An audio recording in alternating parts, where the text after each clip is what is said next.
In this video, I will show you how you can connect your car with your Samsung Galaxy S26, S26 Plus, or the S26 Ultra. Now to do that, just go to Settings. Under Settings, just tap on Connected Devices. Now on this page, if you scroll down a bit, you will find the option for Android Auto. Now just tap on it. Now from here, just tap on Connect a Vehicle.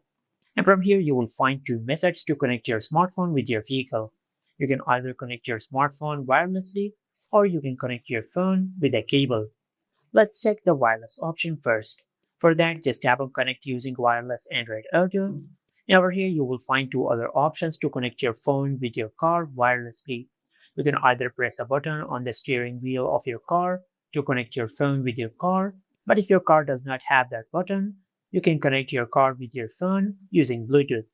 Just tap on Connect using Bluetooth.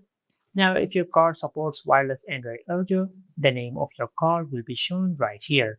So just tap on the name of your car to connect your car with your smartphone wirelessly. But if your car does not support wireless Android Auto, then in that case, just connect your phone with your car using the charging cable. So in that case, just go back and grab the charging cable of your Samsung phone. You just plug in one end of the charging cable to your car and plug the other end of the charging cable to your smartphone. And by doing that, you will connect your phone with your car using the cable. And this is it. Make sure to like, comment, and subscribe. Thank you for watching.